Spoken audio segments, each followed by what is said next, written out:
नमस्कार, मैं अशोक कुमार पांडे और स्वागत है आपका टीसीएच पर। कल जो कुछ हुआ है वो सब आप जानते हैं। पहलगाम में जो कुछ हुआ, पहलगाम की बैसरण घाटी में जो कुछ हुआ वो सब आप जानते हैं, बताने की जरूरत नहीं है। आश्चर्यजनक बात यह है कि जिस कश्मीर में कभी पर्यटकों पर हमला नहीं हुआ, एक अनरिटन रूल हमेशा से रहा है कि पर्यटकों को निशाना नहीं बनाना है। जिस समय आतंकवाद पीक पर था उस जमाने में भी कभी पर्यटकों पर हमले की खबर नहीं आई। वहां पहलगाम की बैसरण घाटी में इस तरह का हमला कैसे हो गया, यह बहुत बड़ा सवाल है।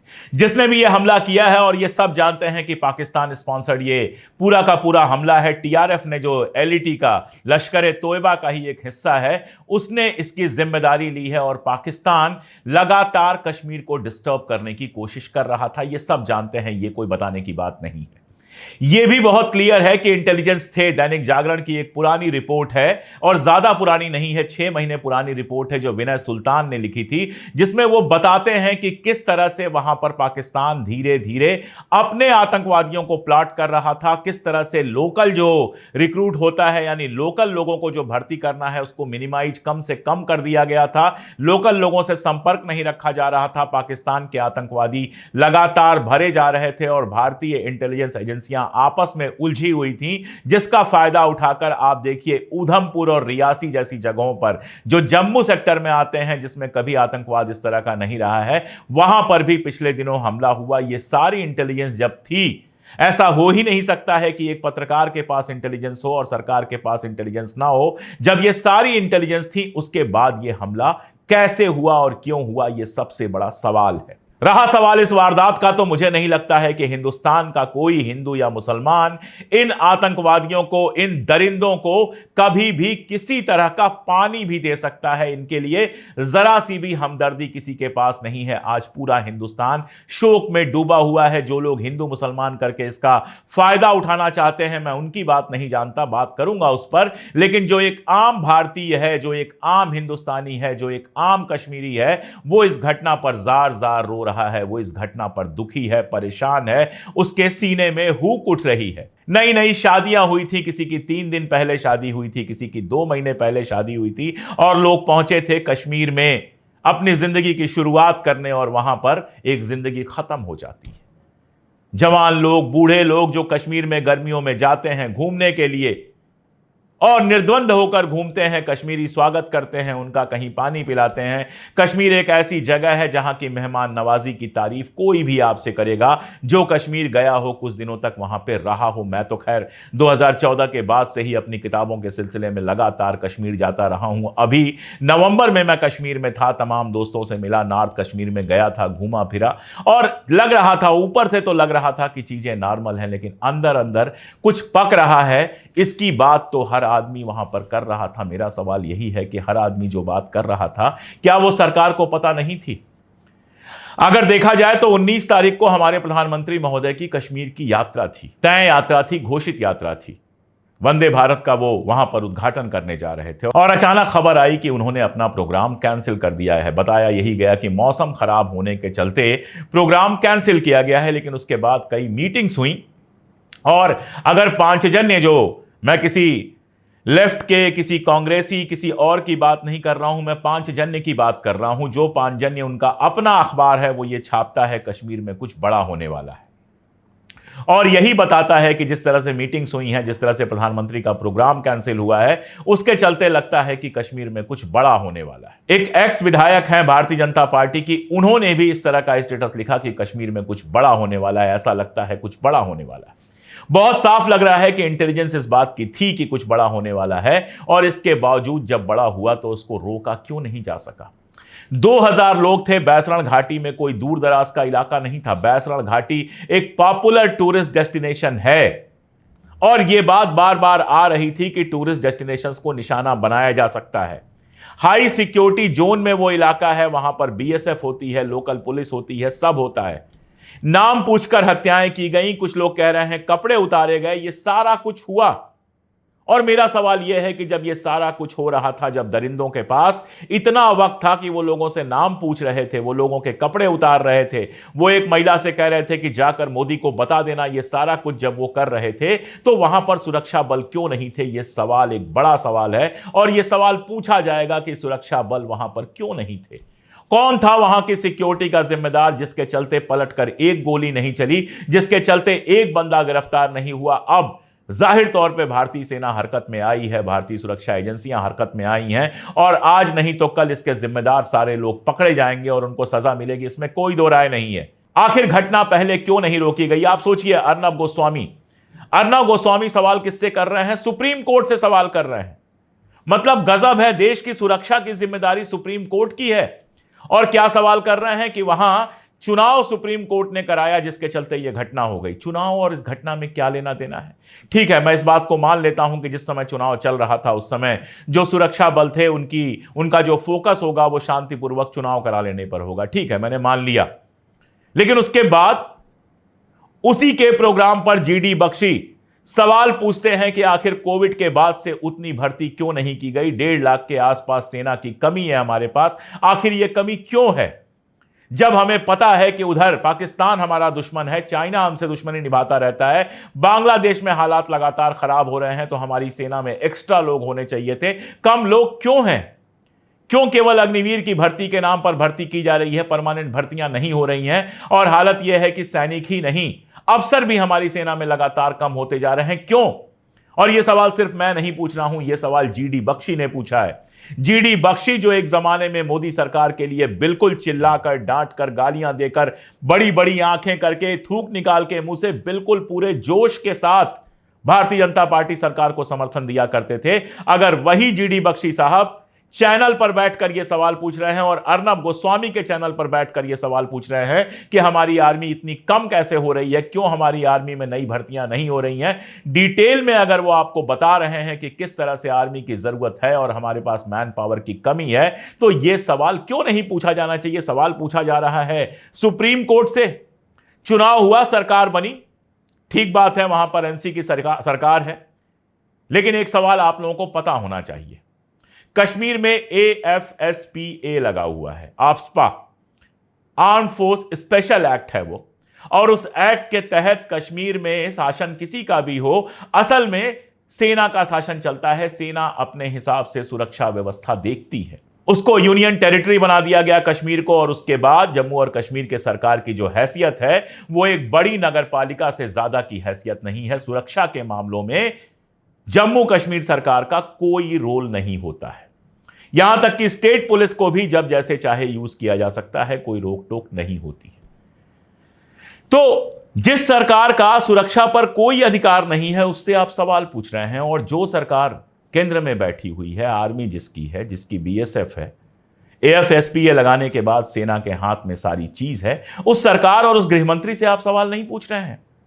जरा सोचिए, अगर यह घटना होने से पहले ही आतंकवादियों को गिरफ्तार कर लिया गया होता तो बड़ी अच्छी बात होती, हमारे लोगों की जान बच गई होती, 26 मासूम जो मारे गए हैं उनकी जान बच गई होती, ये तो अच्छा होता। लेकिन जो मैं कहना चाह रहा हूं वो थोड़ा अलग है, वो ये है कि अगर ये 6 आतंकवादी 8 आतंकवादी जैसा भी बताया जा रहा है, अब एक आध तस्वीरें वगैरह सामने आ रही हैं, NDTV ने एक तस्वीर जारी की है जिससे ये बात बिल्कुल साफ हो जाती है कि वो पुलिस के भेष में नहीं आए थे, वो नॉर्मल भेष में थे। अगर NDTV ने जो तस्वीर जारी की है वो सही है तो इसको आप देखेंगे, पीछे से ये तस्वीर दिखाई दे रही है, इसमें पुलिस का ड्रेस कहीं दिखाई नहीं दे रहा है, सामान्य इन्होंने वो लंबा कुर्ता और पजामा जो पठानी सूट होता है वो पहना हुआ है। खैर, जो मैं कह रहा था वो दूसरी बात है, वो ये है कि अगर इन 6-8 लोगों को गिरफ्तार कर लिया गया होता तो श्रेय किसको मिलता?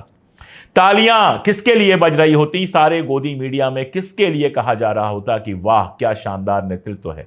मोदी जी के लिए और शाह साहब के लिए। और छोड़िए गोदी मीडिया को, मैं भी कहता कि एक शानदार काम किया है इस सरकार ने कि आतंकवादी घटना होने से पहले आतंकवादियों को गिरफ्तार कर लिया है। अगर ऐसा हुआ होता तो श्रेय मिलता अमित शाह जी को, गृहमंत्री जी को और बाकी लोगों को। तो अगर ऐसा नहीं हो पाया है तो यह सवाल किसके ऊपर उठना चाहिए, यह मैं आपसे पूछ रहा हूं। अगर कल को दावा किया जा रहा था कश्मीर में आतंकवाद पूरी तरह से खत्म हो गया है, तो इस दावे का श्रेय दिया जा रहा था प्रधानमंत्री महोदय को और गृहमंत्री महोदय को। और आज अगर यह वारदात हुई है, और यह पहली वारदात नहीं है, मैं आपको बताऊंगा, तो अगर आज ये वारदात हुई है तो ये सवाल क्यों नहीं पूछा जाना चाहिए कि आप तो कह रहे थे आतंकवाद खत्म हो गया, फिर हमारे 26 मासूम लोगों को जान क्यों देनी पड़ी? बेगुनाह लोगों को, जिनका कोई गुनाह नहीं था, जो घूमने गए हुए थे, उनको जान क्यों देनी पड़ी? सवाल पूछे जा रहे हैं हिंदू मुसलमान नफरत फैलाने के लिए कि धर्म पूछ के उनको मार दिया गया। ठीक बात है, मैं उन लोगों में से नहीं हूं जो कहूंगा कि धर्म पूछ के नहीं मारा गया, बिल्कुल मारा गया होगा। कश्मीर को मैं बहुत करीब से जानता हूं और कश्मीर के पाकिस्तान में मंसूबे क्या हैं यह भी मैं बहुत अच्छी तरह से जानता हूं। पाकिस्तान किसी कश्मीर की आजादी के लिए काम नहीं कर रहा है, उसको कश्मीर की आजादी वाजादी से कोई मतलब नहीं है। वो किसी भी तरह से उस इलाके को खुद से जोड़ना चाहता है, कश्मीर पर कब्जा करना चाहता है और उसको एक इस्लामिक रेडिकलिज्म फैलाने का तरीका बहुत लंबे समय से पता है जो वो कर रहा है। और ये कहने में भी मुझे कोई गुरेज नहीं है कि कश्मीर का एक हिस्सा है, एक छोटा सा हिस्सा है जो इस पूरे के पूरे प्रचार का शिकार हुआ है। ये कहने से मुझे कोई गुरेज नहीं है। मैं उनमें से नहीं हूं जो कहूंगा कि नहीं, धर्म के नाम पे हिंसा ये नहीं हुई है। धर्म के नाम पे हिंसा हुई है, हालांकि धर्म के नाम पर हिंसाएं पहले भी हुई हैं। वो रेलवे वाला अफसर आपको याद होगा, आरपीएफ का, जिसने धर्म पूछ के 4 मुसलमानों की हत्या की थी। इस देश में फ्रिज में मीट देखकर लोगों की हत्या की गई है। तो इस देश का दुर्भाग्य है कि धर्म का नाम लेकर हत्या करने का खेल बढ़ता ही जा रहा है। कहीं कोई करता है, कहीं कोई करता है। बाकी जगहों पे मुसलमान उसका शिकार होता है, वहां पर उसके हिंदू शिकार हुए। हालांकि यहां पर यह भी बता देना जरूरी है कि वहां पे एक मुसलमान घोड़े वाला भी मारा गया। बेचारा घोड़ा चला रहा था, जब उसने देखा कि आतंकवादी हमला कर रहे हैं तो उसने पर्यटकों को बचाने की कोशिश की और जो धर्म पूछकर गोलियां चला रहे थे उन्होंने ये नहीं सोचा कि ये तो मुसलमान है, उसको भी गोली मार दी। ईसाई भी मारे गए हैं, विदेशी लोग भी मारे गए हैं, लेकिन यह हमला निश्चित रूप से आतंकवादियों का हमला था। और यह हमला निश्चित रूप से, जब वहां के लोग, जो लोग वहां मारे गए हैं, उनके रिश्तेदार, उनकी पत्नियां कह रही हैं कि धर्म पूछ के हमला किया गया है, तो इस पर सवाल उठाना तो बेवकूफी है। ऐसा हुआ है, इसमें कोई दो राय नहीं है। सवाल यही है कि इसको रोका क्यों नहीं जा सका। सवाल यही है कि आखिर हमारी इतनी बड़ी फौज, हमारी इतनी बड़ी सरकार, जो हमेशा दावा करती है कि उसने सुरक्षा के सारे इंतजामात बहुत पुख्ता कर लिए हैं, सारा गोदी मीडिया कहता है कि हमारा देश बहुत मजबूत हाथों में है, तो उन मजबूत हाथों से इतनी सारी आतंकवादी घटनाएं क्यों नहीं रोकी जा सकती हैं? अगर 2014 के बाद की घटनाओं की, 10 बड़ी घटनाओं की ही सिर्फ बात करें, दैनिक भास्कर ने एक पूरी की पूरी रिपोर्ट छापी है। अगर 10 बड़ी घटनाओं की आप बात करें तो उधमपुर में घटना हुई थी 15 सितंबर 2015 को, जब जैश ए मोहम्मद के लोग थे, बीएसएफ के काफिले पर हमला किया था। 2 जवान शहीद हुए थे और 11 घायल हुए थे। ठीक 1 साल बाद 18 सितंबर 2016 को फिर उरी में जैश ए मोहम्मद के लोग हमला करते हैं। 14 फरवरी 2019 को पुलवामा में जैश ए मोहम्मद ने जो हमला किया था, जिसमें हमारे 40 जवान मारे गए थे, उसकी तो सबको खबर है।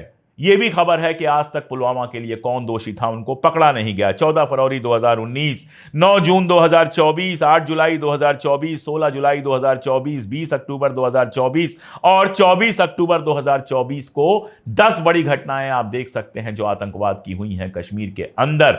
और इसके अलावा छोटी मोटी तमाम घटनाएं हुई हैं। कश्मीरी पंडितों को टारगेट किया गया। वो कश्मीरी पंडित जो वहां जाकर नौकरी कर रहे थे, कश्मीरी पंडित कैंप्स में रहते थे, उनके ऊपर हमला किया गया। उन्होंने कश्मीर घाटी छोड़ने की बात की। यह सारा कुछ कैसे हो गया अगर आतंकवाद खत्म हो गया था? और अगर यह सब लगातार चल रहा है तो यह सवाल क्यों नहीं पूछा जाएगा कि आपकी जो पॉलिसी है उसमें कहीं ना कहीं कुछ ना कुछ तो गड़बड़ है, उसको सुधारा क्यों नहीं जा रहा है?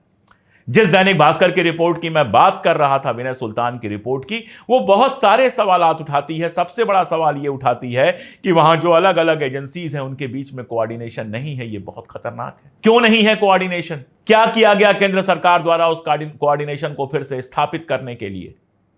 यह सवाल तो पूछा जाएगा। अभी कुछ दिन पहले पाकिस्तान के जो सेना प्रमुख हैं, जनरल आसिम मुनीर, उसने भड़काऊ बयान दिया था, जिन्ना का डायलॉग दोहराया था। जिन्ना कहते थे कश्मीर पाकिस्तान की शाह रग है, जगुलर वेन है, शाहरग है। और लगातार कश्मीर के ऊपर कब्जा करने की जिन्ना ने कोशिश की थी, नहीं कर पाए थे। अपने जीते जी भी नहीं कर पाए और उसके बाद भी नहीं कर पाया। कबीलाइयों को भेजा था, पाकिस्तानी आर्मी के साथ एक हिस्से पर कब्जा जरूर हुआ जिसको पीओके कहा जाता है, लेकिन कश्मीर बचा रह गया हमारे पास। उसके बाद भी 90s का दौर हो या उसके बाद का दौर हो, लगातार कश्मीर के ऊपर हमले करके कश्मीर को डिस्टर्ब करने का काम किया गया। लेकिन कश्मीर अभी तक हमारा है। 1000 हमले और हो जाएं तो भी कश्मीर का 1 इंच हिस्सा भी ले नहीं पाएंगे पाकिस्तान के लोग। लेकिन सवाल दूसरा है, जब मुनीर भड़काऊ बयान दे रहा था तो क्या यह इस बात का संकेत नहीं था कि कुछ बड़ा होने वाला है? क्या केवल उसको जवाब देने, ट्विटर पर, फेसबुक पर, बाकी सारी जगहों पर बयान जारी करके उसका जवाब देने के साथ साथ क्या वहां पर सुरक्षा के भी पुख्ता इंतजामात का जायजा लिया गया? अगर प्रधानमंत्री महोदय की यात्रा पर यह इंटेल मिला था तो क्या यह सोचा गया कि यात्रा तो कैंसिल होना ठीक है, प्रधानमंत्री सुरक्षित रहेंगे, लेकिन वहां पर जो टूरिस्ट गए हुए हैं उन टूरिस्ट पर हमला हो सकता है? देखिए, मैं आपको एक बात बताऊं, लंबे समय से लगातार पिछले 3-4 साल से वहां टूरिस्ट की संख्या में इजाफा हो रहा था, इसमें कोई दो राय नहीं। और टूरिस्ट की संख्या में इजाफे को हमारी सरकार यह बता रही थी कि वो कश्मीर में नॉर्मलेसी का प्रतीक है, यानी कश्मीर नॉर्मल है क्योंकि इतने सारे टूरिस्ट जा रहे हैं। अच्छी बात है, फिलहाल मैं इस पर कोई सवाल नहीं उठा रहा हूं, उसमें डेटा को लेकर और बाकी सारी चीजों को लेकर बहुत सारी बातें हैं, लेकिन उसको छोड़ दीजिए। अब आप बताइए कि जब आप कह रहे हैं आपके यहां टूरिस्ट बढ़ रहे हैं और नॉर्मल हो रहा है, तो जो आपका दुश्मन है पाकिस्तान, जो कश्मीर के ऊपर निगाह गड़ाए हुए है, क्या उसके दिमाग में यह बात आना कि अगर टूरिज्म को डिस्टर्ब कर दिया जाए तो भारत इंटरनेशनल मंचों पर नहीं कह पाएगा कि वहां नॉर्मलेसी है? बिल्कुल नॉर्मल सी बात नहीं है। अगर बैठ के मेरे यहां समझ में आ रहा है तो जो वहां बड़े बड़े इंटेलिजेंस के ऑफिसर्स हैं, जो राजनीति कर रहे लोग हैं, जो गृहमंत्री महोदय हैं, जो हमारी सुरक्षा के जिम्मेदार लोग हैं, या जो अजित डोभाल जैसे एनएसए के चीफ हैं, क्या उनके दिमाग में यह बात नहीं आई होगी कि हम बार बार कह रहे हैं कि टूरिज्म बढ़ रहा है इसलिए नॉर्मलेसी है, तो हो सकता है पाकिस्तान टूरिज्म को डिस्टर्ब करने की कोशिश करे? 100% आई होगी। ये लोग मुझसे 1000 गुना ज्यादा योग्य हैं। ये लोग कश्मीर को जानते हैं, कश्मीर को बहुत अंदर से भीतर से जानते हैं, इंटरनेशनल पॉलिटिक्स को समझते हैं, और निश्चित रूप से इनके दिमाग में यह बात आई होगी। और अगर दिमाग में यह बात आई होगी तो कार्रवाई क्यों नहीं हुई? क्या यह सवाल पूछना अपराध है, गुनाह है?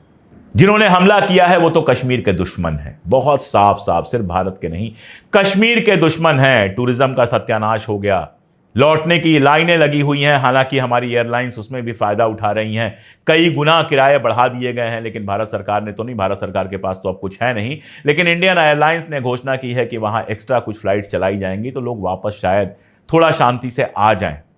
जाएंगे नहीं। अब कोई भी परिवार, कोई भी नॉर्मल परिवार, कोई भी नॉर्मल व्यक्ति, ये ठीक है कि एक हमला हुआ, इसका मतलब ये नहीं कि रोज हमला होगा, लेकिन इसके बावजूद कश्मीर जाने में डरेगा। हमारे जैसे लोग जो शान से कहते थे कि कश्मीर में पर्यटकों के ऊपर कोई हमला नहीं होता है, आराम से जाइए, घूम के आइए, वो अब ये बात दोबारा नहीं कह पाएंगे। कश्मीर के टूरिज्म पर बड़ा असर पड़ेगा, पैसे वालों पर असर पड़े या ना पड़े, लेकिन जो छोटे छोटे लोग हैं, जो घोड़े चलाते हैं, छोटे मोटे होटल चलाते हैं, खाना खिलाना, दुनिया भर का काम, शालें बेचते हैं, ये सारा कुछ करते हैं, उनका बिजनेस तो गया, और लंबे समय के लिए गया, क्योंकि कश्मीर में टूरिस्ट नहीं आने वाले, न देशी न विदेशी, ये तय है।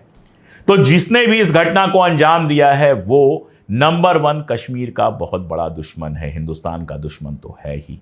और यही वजह है कि आज कश्मीरी गुस्से में है। कल रात को जुलूस निकला, वहां पर पहलगाम में जुलूस निकला, और जुलूस निकालकर लोगों ने उन आतंकवादियों को जल्दी से जल्दी गिरफ्तार करने की मांग की। मैं देख रहा था जो वहां घोड़े वाला मुस्लिम मारा गया है, उसकी मां का बयान देख रहा था। घर में कमाने वाला वो अकेला था। एक बच्चा कमाए वाला से को तो बड़ा ही आस है। हाय अल्लाह के कर खुदाया। घर में और कोई नहीं है कमाने वाला? ना ना ना, हाँ। ये कमाए वाला, ये वहाँ पे घोड़ा चलाता था? हाँ, घोड़ा चलाता था। ये हाय खुदाया। आप देख रहे हैं इन आंखों में दर्द, तो जो आतंकवादी हैं वो कश्मीर के हमदर्द तो कतई नहीं है। वो कतई कश्मीर की आज़ादी के लिए कोई लड़ाई नहीं लड़ रहे हैं। वो सिर्फ पाकिस्तान के ट्रेन किए हुए आतंकवादी हैं, जो मेरा मानना है, अभी तक जो मैं देख पा रहा हूं, समझ पा रहा हूं, कि इन 6 में से शायद ही कोई लोकल हो, ये सारे के सारे पाकिस्तानी होंगे। और ये हिंदुस्तान के कश्मीर के दुश्मन हैं। ये कैसे भी कश्मीर को डिस्टर्ब करना चाहते थे और कोई बड़ी घटना करना चाहते थे जिसका इंटरनेशनल कवरेज हो, और उसके लिए इन कायरों ने आम लोगों को चुना। वहां जाते जहां आर्मी है, फिर समझ में आता कि इनकी औकात क्या है। आज 6 के 6 की लाशें पड़ी होती, लेकिन इन्होंने चुना हमारे मासूम नागरिकों को। यही बताता है कि ये कायर हैं, ये नीच हैं, ये बर्बर हैं, ये इंसान नहीं हैवान हैं, दरिंदे हैं। 100 बार मैं कहूंगा ये दरिंदे हैं, दरिंदे हैं, दरिंदे हैं। और इन दरिंदों के खिलाफ आज कश्मीर में मैं दावा कर सकता हूं कि 99% कश्मीरी जो हैं वो इन दरिंदों के खिलाफ होंगे। उनके घरों में उदासी का माहौल होगा। एक विधायक का मैं इंटरव्यू देख रहा था। इंटरव्यू क्या था, खड़े होकर बेचारा रिएक्शन दे रहे थे, रो पड़े थे, उनकी आंखें भरी हुई थी, क्योंकि जिस शान से कश्मीरी कहता था कि हमारी मेहमान नवाजी का कोई जवाब नहीं है, जिस शान से कश्मीरी कहता था कि जो टूरिस्ट आता है वो हमारा निजी मेहमान होता है, अब वो नहीं कह पाएगा। कश्मीरियत पर, कश्मीर के कल्चर पर यह हमला हुआ है। पूरे हिंदुस्तान का एक एक हिंदू, एक एक मुसलमान इस घटना को लेकर नाराज है और सरकार जो भी एक्शन लेगी उसके साथ खड़ा होगा। लेकिन दर्द यह है कि कुछ लोग इसमें भी हिंदू मुसलमान, हिंदू मुसलमान, हिंदू मुसलमान ढूंढने में लगे हुए हों, गोया हिंदुस्तानी मुसलमान या कश्मीर के मुसलमानों ने यह सारा कुछ किया हो। जिन्होंने किया है उन्होंने तो बहुत प्लान तरीके से किया है। उन्होंने जानबूझकर नाम पूछा, नाम पूछने की कोई जरूरत नहीं थी। वहां पर अगर 100 लोग घूम रहे थे तो उनमें 95 लोग हिंदू होते ही हैं, लेकिन जानबूझकर नाम पूछा ताकि यह खबर बने, ताकि देश के अंदर हिंदू मुसलमान की नफरत बढ़े। और यह कौन चाहेगा? यह देश का दुश्मन चाहेगा, पाकिस्तान चाहेगा। उन्होंने जब कहा जाकर मोदी को बता देना, तो बहुत क्लियरली वो देश के अंदर हिंदू मुसलमान और देश के अंदर खासतौर पर मुसलमान विरोधी नफरत फैलाना चाह रहे थे। वो जानते हैं कि हिंदुस्तान के अंदर जितनी नफरत फैलेगी हिंदू और मुसलमान के बीच में, पाकिस्तान के लिए काम उतना आसान हो जाएगा। तो अगर आप इस घटना को हिंदू मुसलमान के लिए यूज कर रहे हैं तो आप दरअसल आतंकवादियों के ट्रैप में फंसे हुए हैं। जो वो चाहते थे कि देश के अंदर सांप्रदायिक विभाजन हो, आप वही कर रहे हैं, आप उन्हीं की सहायता कर रहे हैं। बातें बहुत सी हैं करने की, आगे भी करूंगा मैं। बहुत सारी बातें हैं, आप जानते हैं कश्मीर से मेरा जो रिश्ता है उसके चलते बहुत सारी चीजें दिमाग में हैं जो मैं आपसे शेयर करना चाहता हूं। लेकिन अभी मैं सिर्फ इतना कहूंगा कि अगर आप इस घटना का फायदा उठाकर हिंदू मुसलमान कर रहे हैं तो आप दरअसल पाकिस्तान और आतंकवादियों के ट्रैप में फंस रहे हैं। अगर इस घटना पर आप राजनीति कर रहे हैं तो आप दरअसल पाकिस्तान और आतंकवादियों के ट्रैप में फंस रहे हैं। यह वक्त है सरकार से सवाल भी पूछने का और सरकार के साथ खड़े होने का भी। यह वक्त है कि कश्मीर से लेकर कन्याकुमारी तक, राजस्थान से लेकर नॉर्थ ईस्ट तक, बंगाल तक और आसाम तक हिंदुस्तान का एक एक नागरिक साथ खड़ा हो और वो कहे कि यह हरकत करने वाले जो पाकिस्तानी हैं इसकी कीमत पाकिस्तान से वसूली जानी चाहिए। कूटनीति के स्तर पर, सुरक्षा के स्तर पर वो हर कदम उठाया जाना चाहिए जिससे पाकिस्तान की इस नापाक हरकत को नाकाम किया जा सके। इन आतंकवादियों को तो आर्मी गिरफ्तार करेगी ही, आज नहीं कल इनकी लाशें आएंगी, इसमें तो कोई दो राय है नहीं। लेकिन इनके जो साथी हैं, इनके साथ जो और घुसपैठिए हैं, उन सबको तलाश करना होगा। ये इनका पूरा का पूरा नेटवर्क खत्म करना होगा और कश्मीर के अंदर वहां के लोगों के साथ मिलकर एक ऐसा माहौल क्रिएट करना होगा कि पाकिस्तान का आतंकवादी अगर कश्मीर के अंदर पैर रखे तो पैर रखने के बाद वो उसकी जिंदगी का आखिरी दिन हो। जब तक हम ये नहीं कर पाते हैं तब तक नफरत फैलाना, राजनीति करना, बाकी सब करना, हो सकता है आपको लाइक्स दिला दे, हो सकता है किसी को वोट्स दिला दे, लेकिन देश के लिए खतरनाक है। श्रद्धांजलि उस हमले में मारे गए सारे लोगों के लिए और जो घायल हैं उनके लिए प्रार्थना कि जल्दी से जल्दी ठीक हो जाए। और केंद्र सरकार से यह प्रार्थना कि सभी पार्टियों को, सभी लोगों को साथ लेकर पाकिस्तान को ऐसा सबक सिखाए, इन आतंकवादियों को ऐसा सबक सिखाए कि इतिहास इसको याद रखे और इसके बाद कश्मीर या हिंदुस्तान के किसी इलाके में ऐसी हरकत करने की ये ज़रूरत भी ना कर पाए। आज के लिए इतना ही, बहुत शुक्रिया।